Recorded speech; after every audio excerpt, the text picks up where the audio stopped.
You lift, bro? The gym may not be everyone's favorite place in the world, but even some of the most unique misfits among us can find physical perfection through a regular workout. Whether these individuals were born as real-world supermen or found ways to survive with debilitating ailments, these 10 people who have the oddest muscles went on to make the most of their bodies. Even if you're feeling down, these people's stories will definitely pump you up. We may not be able to be your physical trainers, but we can work out your minds. Get your reps in with the hub by clicking on the subscribe button.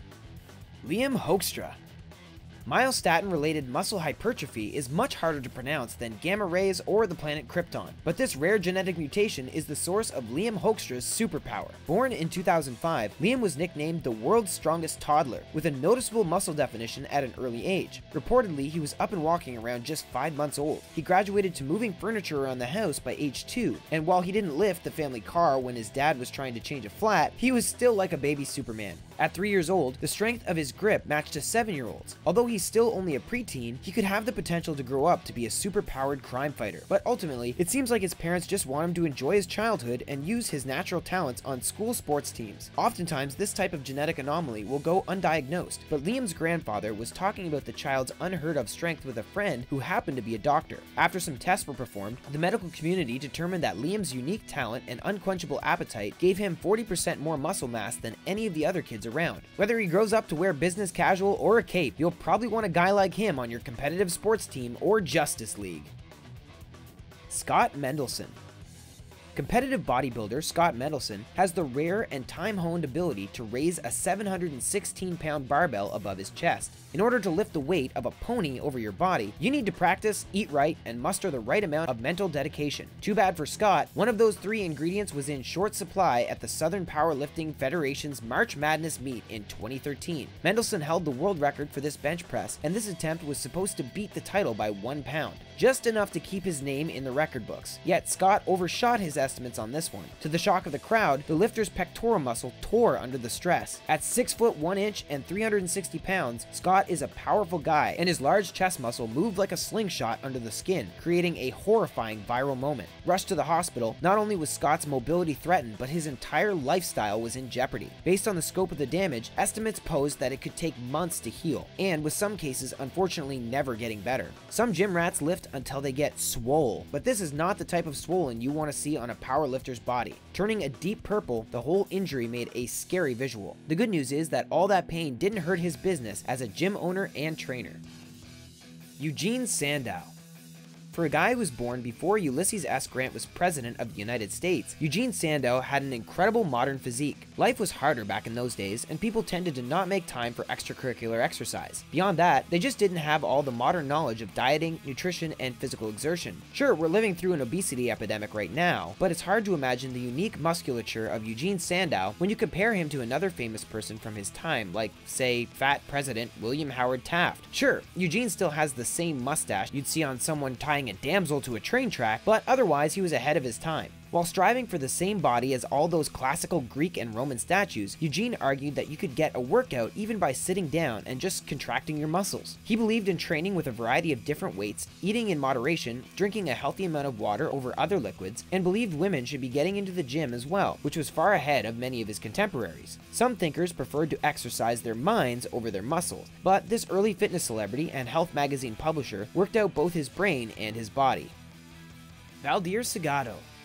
We're often told that the chemicals in processed foods and sweets, like high fructose corn syrup, are like eating poison. It's going to increase your chances of getting diabetes, heart conditions, and other scary ailments later in life. Most health-conscious individuals and athletes prefer to avoid the heavily processed foods, outside of your average energy bar. Yet Segato is a bodybuilder who embraces bad chemicals. In fact, he injects them directly into his system, and we're not talking about steroids. Segato's monster biceps have a surprising circumference of 23 inches, but they look as over-the-top as the comic book characters he emulates. The Brazilian native began injecting synthol directly into his biceps back in 2011 as a way to bulk up. Since then, his 12-inch arms have doubled in size, and he's known on the street corners of his hometown as He-Man. For a guy who emulates Arnold Schwarzenegger, it's a nice reputation to have, but is it worth the lethal oil he's had to shoot into his body? Growing up, Valdir was a lanky kid, and in his mind, his bulked up body makes up for lost time, even though the increase in size doesn't increase his strength.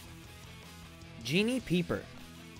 Muscles drive our strength and mobility, but for some people, they can become a cage, imprisoning and smothering them. That's what happened to JEANNIE PEEPER, diagnosed with the incredibly rare and horrifying fibrodysplasia ossificans progressiva. Her muscles would harden until they became an extra layer of bone. Those unlucky enough to be born with the disease are made immobile, relying on specialized treatments to keep the body from shutting down entirely. JEANNIE was lucky enough to grow up and live a semi-normal life until she reached college age. Although her condition ensured that random parts of her body would swell and calcify, she wouldn't experience any major issues unless she injured herself. However, since her tendons and joints tended to stiffen unexpectedly, this would cause her to trip, fall, or bump herself against a hard surface. The soft muscle tissue would then heal into bone-like structures on her body. But it took JEANNIE creating the International Fibrodysplasia Ossificans Progressiva Association before real research was done. From here, scientists discovered that when minor injuries occurred, the immune cells would fully destroy an injured area, and progenitor cells would replace the empty space with entirely new pieces of bone. At age 54, PEEPER's lifelong work has paved the way for a cure that's hopefully just around the corner.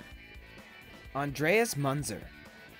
ANDREAS MUNZER was a hero in the bodybuilding community, but his record low body fat percentage was just as much a result of his lifestyle as it was his addiction to steroids. Regarded as having the lowest body fat percentage in the entire world, this lack of lard allowed his muscles to pop out in vivid detail. Many weightlifters can show off the details of their natural physique when flexing, but few, if any, shared Munzer's definition. By taking steroids on a daily basis, he was able to maintain his unrealistic weight and strength. While it brought him center stage at worldwide weightlifting competitions, it also caused his stomach to bleed and his liver and kidneys to fail, taking his life at age 31. After he perished, the coroner found the amazing stories of his 0% body fat to be true. Yet digging deeper, they discovered much of his internal organs were in even worse shape than his stomach. His heart was twice the mass of average people, his liver was half consumed by tumors the size of baseballs, and the other half was the same texture as styrofoam. In total, 20 different drugs were found, as unnatural as the total lack of fat in his body.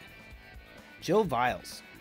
Jill Viles had a problem. Growing up, she had always been a bit skinnier than the other kids, but she could keep up on her bike or on her roller skates. But at various points throughout her childhood and teenage years, she'd lose the ability to stand, and her legs would give out. Then there was the shrinking muscle mass on her arms and legs. Her limbs eventually became spindles. No doctor could diagnose exactly what was wrong with her, so Jill took it upon herself to solve her ailment. At college, she spent more time in the library than in her classes or at social activities combined. Poring through medical journals and scientific research, she came across a report on a rare form of muscular dystrophy called Emery-Dreifuss. The disease caused fatty tissue to be eaten away, leaving just shrunken muscle. Weakening without the proper treatment, Jill was sure she had this rare disorder. The problem was, it was only believed to occur in men, and no doctor would listen to her. So Jill did the research herself, took her own blood samples, and sent them off to a lab in Italy. They were able to map her DNA and confirm that just one piece out of 3 billion was calling for the wrong amino acid, and that threw off the rest of her body chemistry. As the first woman diagnosed with Emery-Dreifuss, she paved the way for treatment for this rare disease in others.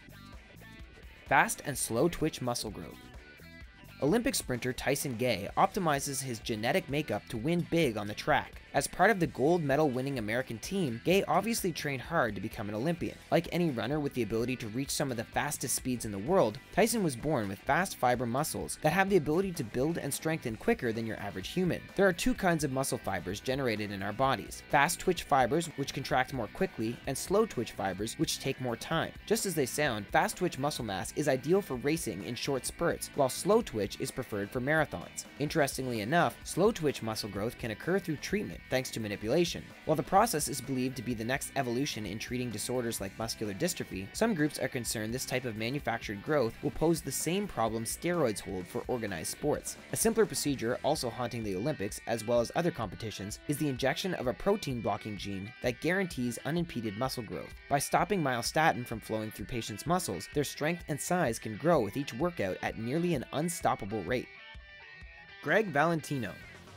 Valentino is a Guinness World Record holder with the biggest biceps on Earth. At 28 inches, his incredible arms won him great acclaim and later infamy. After pursuing a career in bodybuilding taking the natural route, Valentino grew tired of taking home lesser awards. Aside from his grueling schedule of 5-hour workouts and 12,000 calorie per day appetites, he started consuming performance-enhancing drugs and pushed his size to the limit. While it impacted his reputation in the bodybuilding world, his size increase got him a wider reputation. He also inspired the naming of an interesting condition, bigorexia, coined by psychiatrist Dr. Harrison Pope, an industry-leading specialist specialist in eating disorders and substance abuse. Greg had pushed his arms to the extreme, blowing them up like basketballs that couldn't take in any more air. Sadly, all of his drug consumption caused an infection. When he tried to take care of it himself, his arms basically popped like water balloons. In the end, his limbs needed to be drained of toxins, and his injuries benched his bodybuilding dreams. Following the hospitalization, his steroid dealing got him tried, convicted, and jailed. Greg may have had a spotter on the bench press, but he could have used a better spotter in real life. Siberian singers. Singers from Siberia may not be buff meatheads, but thanks to some unique muscles, they can send insane musical notes through their heads. With a singing style and collection of folk songs passed down by generations, these native Siberians can sustain low resonant tones while simultaneously hitting higher, brighter notes. They're like a beatboxer's dream, and they've been nicknamed human bagpipes. These singers, originating in the Altai Mountains, have been featured in Bjork songs but aren't particularly known in the West. But they should be. Their special vocalization style has permanently evolved the shape and size of their own vocal cords. Slightly wider and shorter than your average vocal folds, it's believed their brand of singing was like an eastern version of yodeling, and the Siberian mountain men used their songs to reach others over long distances. Centuries ago, male herders refined the style and passed it down from father to son, and more recently, from mother to daughter. As part of the intangible cultural heritage of humanity of UNESCO, the singing style was finally internationally recognized as a rare and indigenous form of communication. This title preserves this rare cultural heritage for all time thanks to their strange muscles shaped over hundreds of years and setting them apart. These were 10 people who have the oddest muscles. Whether their bodies exhibit super strength or unique weakness, their physical forms would turn heads in any gym. If you yourself decide to hit the bench press, you may want to use some of these people as an inspiration or a warning. See you in the weight room!